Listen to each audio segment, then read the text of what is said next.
Run, river, run, run through the hills. Run, river, run to the sea. Run, river, run to your place beneath the sun. Run, river, run. Welcome to be my guest. This is Jan Lewis. Today we have Glede, Browne, Kabongo. What a beautiful name. And she is the author of Autumn of Fear. And wait till you hear about this book. You can. She's going to tell you how you can go about getting it. And also downstairs in the Upton Town Library, check out the dedicated author's wall. Don't forget that.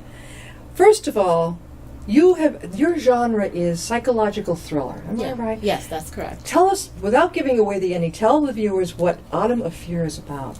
So, Autumn of Fear, as you pointed out, is a psychological thriller, and the story centers on my protagonist, Abby Cooper.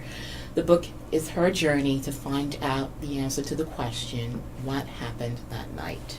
So the opening pages of the book sets the stage. Abby's in a hospital room. She's seriously injured, almost died. She has no idea how she ended up there, what happened.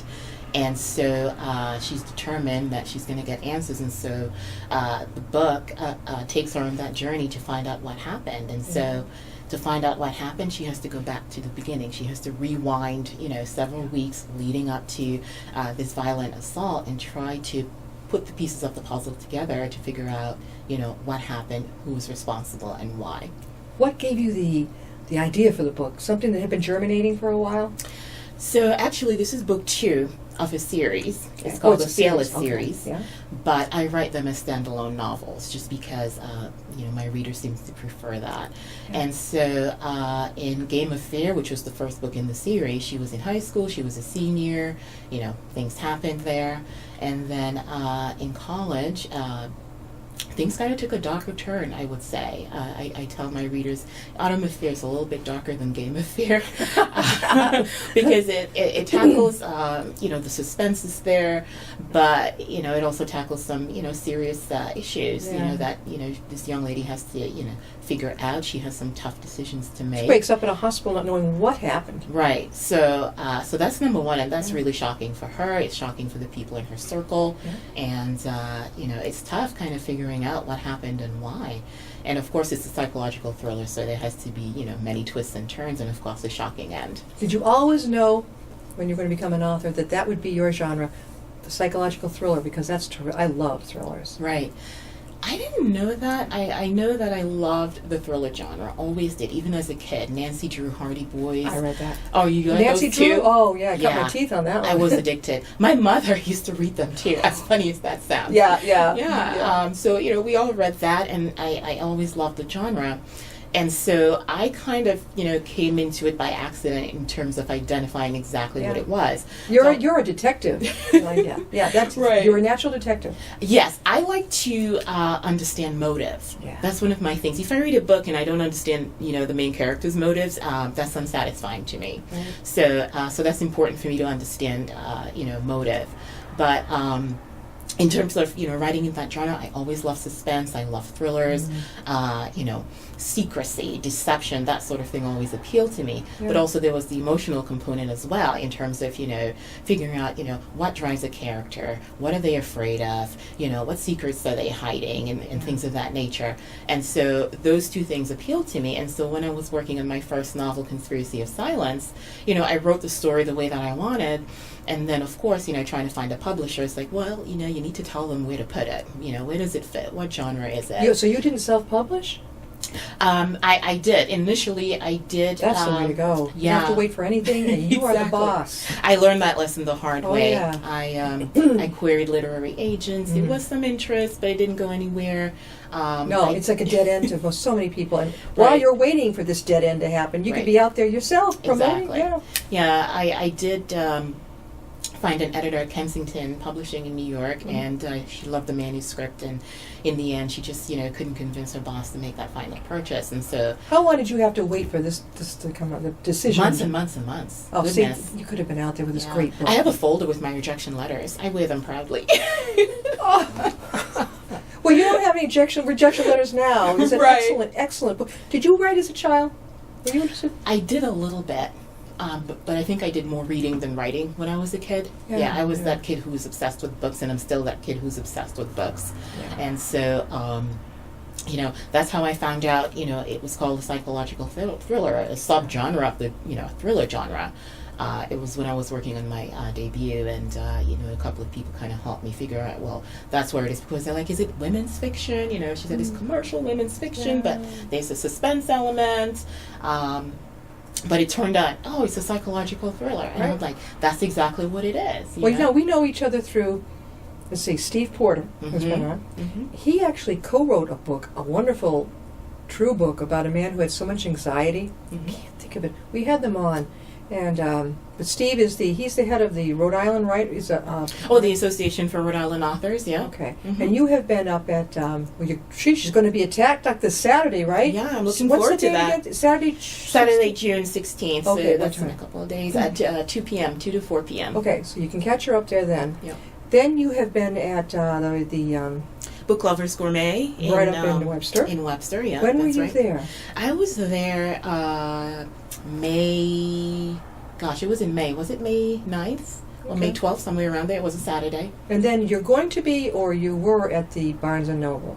So I'm going to be at Barnes & Noble in Walpole, Mass. on the 23rd, yeah. Now, you know, we realize we have one here in Millbury. We have Bellingham, Worcester. Yes. I might be at the Bellingham Barnes & Noble in November, so I'm still kind of working through that. I love that Barnes & Noble. Yeah. I don't think I've The manager's fantastic. I had a great conversation with her. We spoke for like 30 minutes. She's great.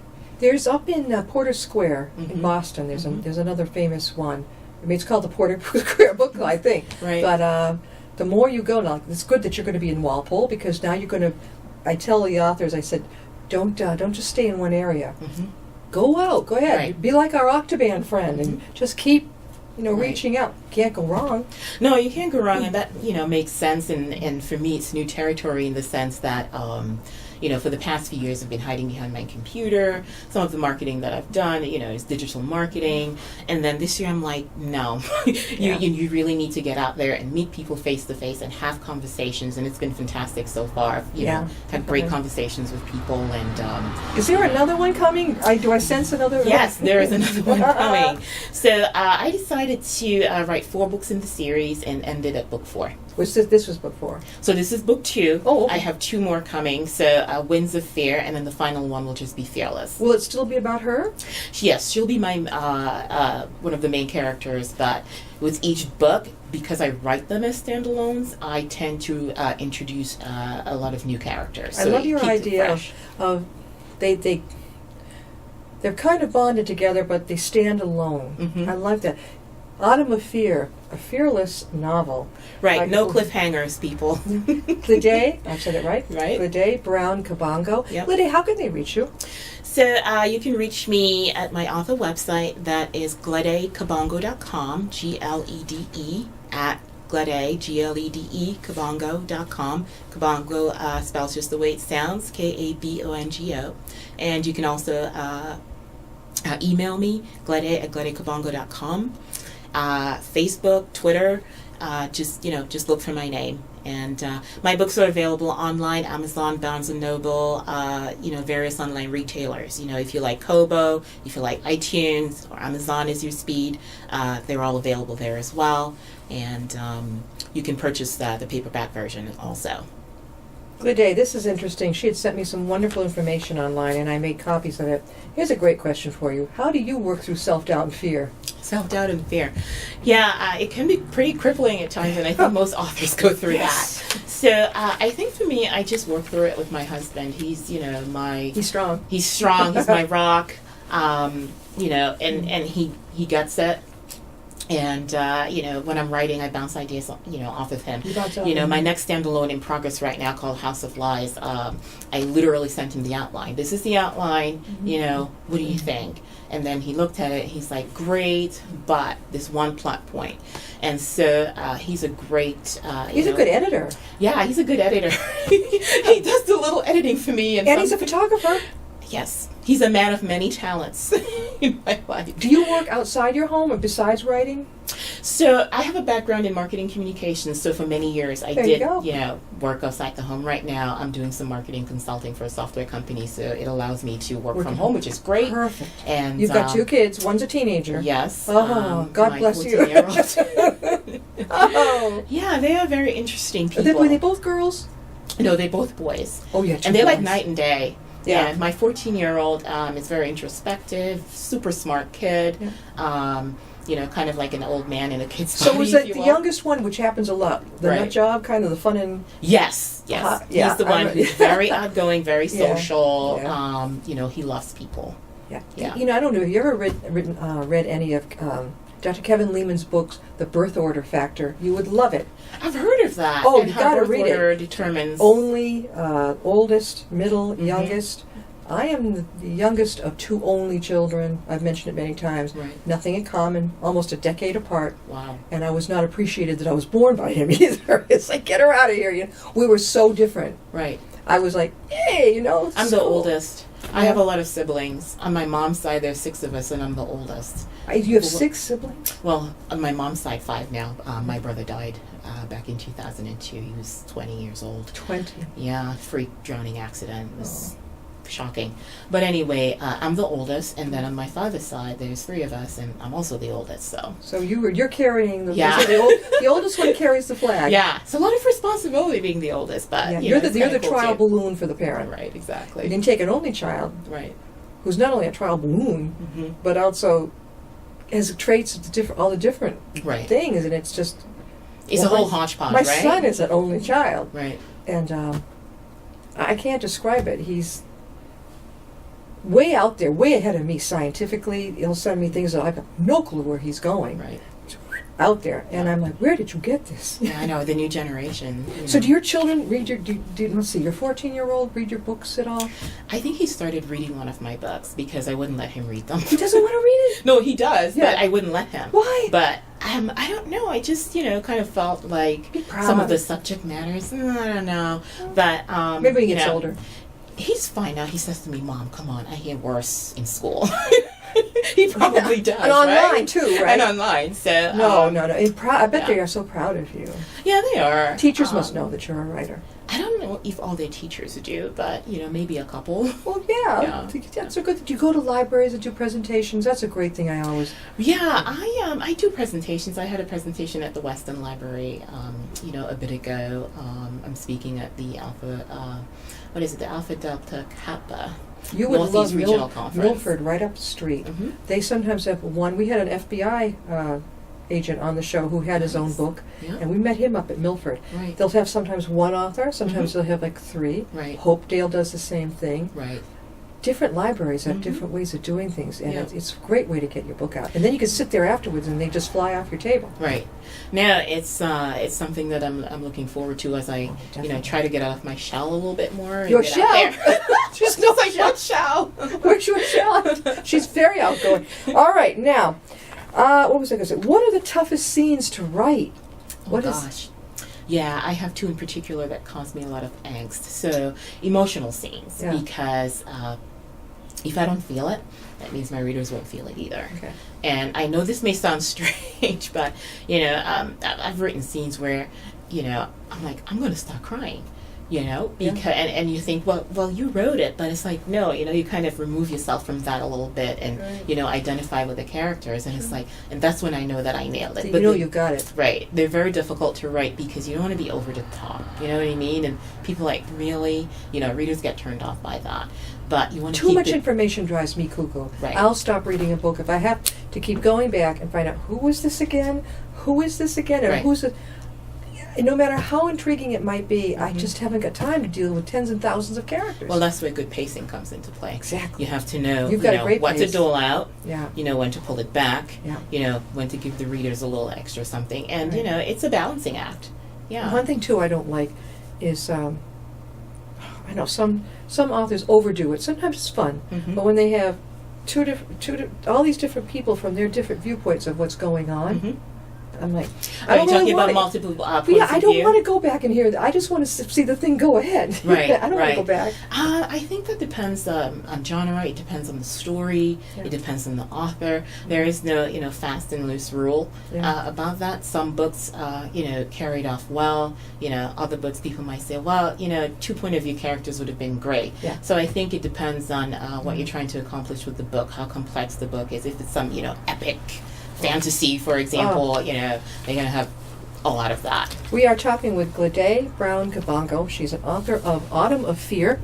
And again, how can they purchase this?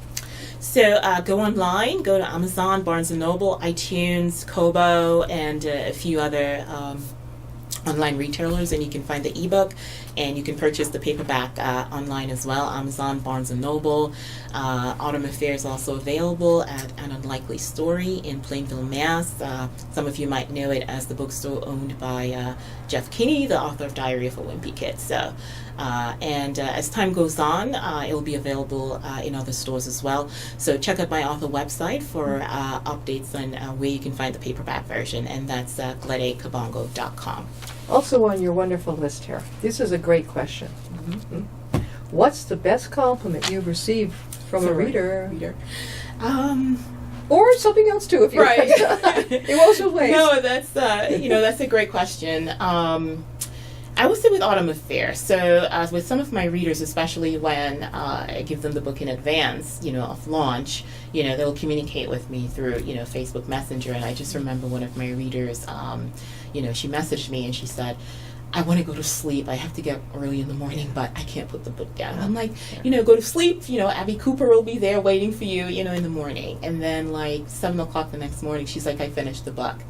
And did she stay up all night? I don't know if she stayed up all night or just woke up early, but apparently, she wanted to finish the book. Yeah, I know that feeling. Yeah, and she said to me, you've knocked it out of the park. It's a masterpiece of a psychological thriller. And so I was like, really? Because, you hear things like that, you're like, yeah, what are you smoking? Was your main character based on you, do you think? A lot of you, the way Me? you, yeah. No. No, not at all. I wouldn't say that at all. But, when readers give me compliments like that, I have a hard time accepting compliments, to be honest with you. Really? So when she said that, I was like, really? Yeah, sure. But then I had to kind of step back and, digest it and be like, get used she's to being it. honest with you. Get used to it. Yeah. Get used I guess I'll Very have much to so. eventually. Have yeah. you, now, you're going to be at TACNUC on this Saturday, the 16th. Mhm. You've been in there before, right? I haven't. Oh, you're good. Oh. All right, I got to say. I'm going to get lost in there. No. Hang out. It's No, not that lost big. in a good way. Oh, yeah. The thing is, when you walk in, Yeah. I got to say, for the guys, this is more for the ladies. And you walk in, they got the bling bling going. They've Really? they've got I just bought a lilac soap.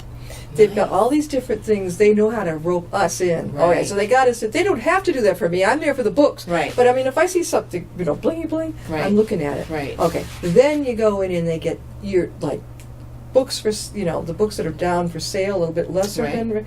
They've got the kids on one side. They've got the mysteries and everything out there in this lovely place to be quiet and sit, and nobody bothers you. Right. It is wonderful. Yeah, it sounds fabulous. I think you'll I think love I'm it. going to hang out there a little bit after my signing. Just Go to- shopping a little Yeah, bit, and they yeah. have a little coffee cafe on the side. Oh, they do. Yeah, I did Yeah, see that. They've online. got that. Yeah. So I think probably I'm picturing where the other one. You're probably this time will be a little table as people come in. Mhm. They'll wade through all They have the a cash register somewhere. Yes, That's what I was yes, told. that's yeah. what it is. It's going to Yep. be near there. And like I said, if your husband's able to come with you, Mhm. make sure that you get up and enjoy yourself, Right. walk around. Yeah. No, I will do that. I love bookstores. I get lost in bookstores. Oh, I was in Copenhagen last year. I don't speak any Danish, but I saw a bookstore and got so excited. It's like, a bookstore. You were in know? And Copenhagen? yeah, yeah. What were you doing out there? I was traveling for work.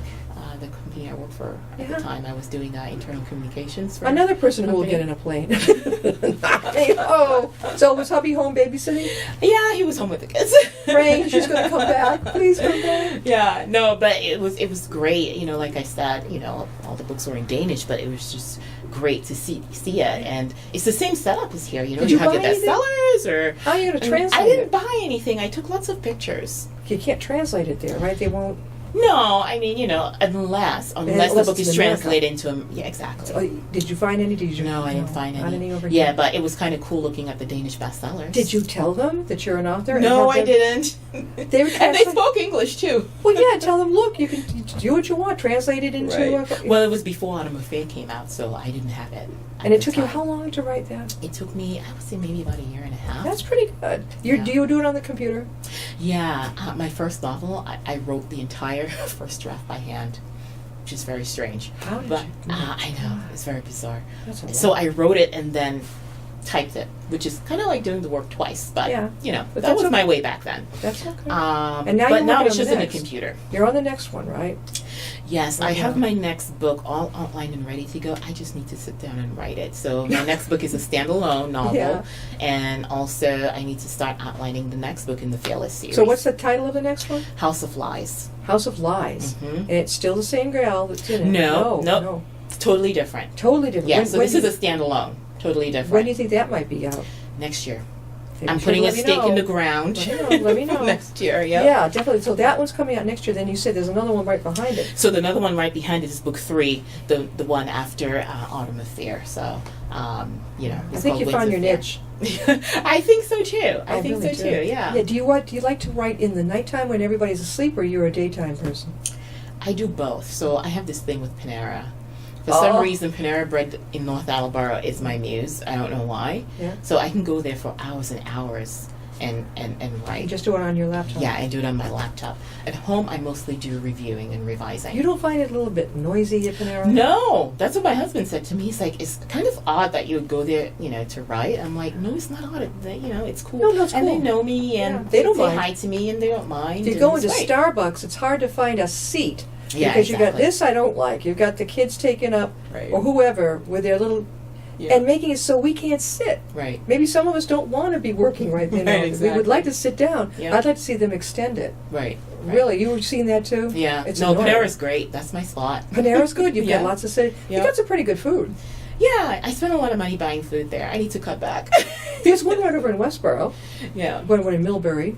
Now Okay. where are you from? I'm in North Attleboro, so there's one literally down the street from me. You're not far from Foxborough. No, not at all. My parents That's like lived 10 there. minutes off the street. So you came down 140, and then you'll go right to 1A? we took 495. Oh, you came up, and then you got off in Hopkinton. Mm-hmm. Okay, that is Right. the fastest way. It I'm a is. turtle. I It don't is. want to get on the highway. I'll go, give me the 140. Yeah. I was surprised we got here that quickly, though. I was like, oh, it's going to take us an hour, St. Upton. No. And it's like, no, 35 minutes flat. Very, very quickly. Yeah, yeah. And you went over the lake and Right. all this stuff. Right. I gave you I sent you the Yeah, you sent me directions. They were great. I was raised with, you could take a trip to China in our bathroom my father had maps everywhere. Everywhere. Oh, okay. I could just, and that's how I learned. And Yeah. he gave you directions. It was explicit. Right. Look for this. Look for They were explicit. Look for the price choppers. Look for the police station. Exactly. And Go my over husband's like, are the we there? causeway. Yep. Because people say, we had somebody, we used to be temporarily over on School Street. Mm-hmm. We were sharing space with another facility, and it was called School Street, but there's a School Street in Hopkinton. Oh, I see. And they'd come up It's where easy you for did. confusion, right? And they'd take that one, and they're Right. like, I think I'm lost. Right. And I'm like, oh, gee. Yeah, You yeah. got to tell them, ignore that first one. Right. And keep going. But now, this has been years we've been over here, but Oh, it's okay. easier to. The only thing is with the GPS right here, that we call it the Bermuda Triangle of Upton. Right. For some reason, right here where the common and everything is, people, if they don't listen to me and take some directions, they end up going right to Milford. Oh, I see what you're saying. I don't know So that's why. why you were so very specific. Yeah, I didn't want Gotcha. you going, oh my God, now where am I? Right, Because it's right. very easy to keep on going. Yeah, exactly. And this doesn't look necessarily like a library. right. It looks a lot. It used to be a church in the 1800s, and I wish Barbara Burke were with me. She's our historian, but it goes way back. This was a Okay. church, and then I think a town facility. Mhm. So on the outside, you probably noticed this doesn't look like. You know what I did? I Googled photos. So I knew. You did. Oh, so you knew. Mm-hmm. Because my husband's like, are you sure? I'm like, yes, I'm sure. That's the library. I'm going to suggest that. What a smart thing to do. I'm going to suggest Google it. Google Google The photo. photos. Mm-hmm. My husband does that. Yeah. And it never dawned on me to say to somebody, Google No, what- no, no. That's okay. You know, I'm like, oh, I want to see what it looks like. And Oh, like, this has been okay. so much fun. Yeah. Glede Yeah, again. How thank can you. people get Autumn of Fear besides coming downstairs to the To the library? library. So grab Autumn of Fear, your online retailer. It's available in ebook and print. Amazon, Barnes & Noble, iBooks, Kobo, and a few other retailers as well. So, you know, grab a copy if you love suspense, if you love thrillers, and feel free to reach out to me as well. Glede at gledekabongo.com. Now, down in North Attleboro, I think I've been to your library down there, and that was pretty cool. And I think I've been to Foxborough. You can work your way up. Right. All you have to do is I have a list. just keep right on going. Foxborough, Walpole, Exactly. Dedham. Just keep going. We just, well, you met the Octoban gal, the lady who invented Right. that wonderful thing for people who can't communicate. And she says her weakness is she can't market. She doesn't know how to do it. I said, well, I'll help you out. But that's amazing when people get themselves out there. It's almost Right. like it's a tsunami. Right. Well, you know, once you get known, you're going to be a Tatnut. Once you get known here and there, somebody, even if you only meet one person who Right. has a connection, Right. or they may just have your card. You go, oh no, I didn't sell it. Right. The next day you hear from them. Right. They say, we'd like to have you here. Right. No, I totally believe in that. And my You're husband and good. I joke all the time. He's like, we just need that one person to read your book. And, Exactly. That's you all you know, need. you just never know. So, Exactly. you know, that's why I made the decision. You need to get out there. No one knows who you are. Get out there. Oh yeah, well, you're going to have fun at Tatnut. Believe me, I think Yeah. that's going to be like a spa to you. Really? Okay. It's looking forward definitely, to it. I think, geared to women. Yeah. Yeah. I don't, okay. you know, I really do. Because as I said, when you come in, The there's- setup that you described, absolutely. Oh my God! I mean, Yeah. I can't afford a lot of the things they have, but boy, that soap was pretty cool. Yeah. You don't usually see that in a book. In a bookstore. That is an odd article. And then the one where you were up in Webster, you were up at Book Lovers Deb Gourmet. Horan's. That really has gotten a name for itself over the years. She's amazing. She'll take everybody in. Right. They could come. I think she's had artists there too. Yes, she has. She's a heck of a nice gal. I think she has a writing group that meets there as well. Yeah, she does. And so you're still part of The Association of Rhode the Island one over in Authors. Rhode Island. You're still part of that. Yes. How many members are in that now? 306, I think. 306. I didn't know that there were so many authors who mostly lived in Rhode Island. I live in North Attleboro, which borders Rhode Island, so I think they took pity on me and let me in because the towns are so All right. close. After the show's over, I want. Do you have Steve Porter's email in your head? Oh, I can pull it up on my phone, I bet. All right, okay, because I want to. If you've got that many, I mean, my God, that's fantastic. I think around here they're lucky if they could get 20 to a group. I don't know why. Yeah, they have 306 members, you know, of that association, which I think is pretty impressive considering Rhode Island is a I small used to state. live there. It's Providence. Yeah, It's small. exactly. Well, we are going to have to close, but this has been a lot of fun, and you're going to let us know Yes, I about the will. next one. Don't be a stranger. Okay, Have thank you fun. for I having don't know me. if I can be there on Saturday, but good luck. Thanks. Have fun no matter what. Right. Yeah, that's good advice. Just have fun. Yeah, You know, because you never know what's coming along. exactly. And then, and the Exactly. next time you go to Tatna, grab that back room. Right. I Because will. You'll be a Good natural. advice. A natural at Yeah. speaking about it. Yeah. Thank you so much Thank for having you. me. All right. We'll see you next time. I'll be my guest.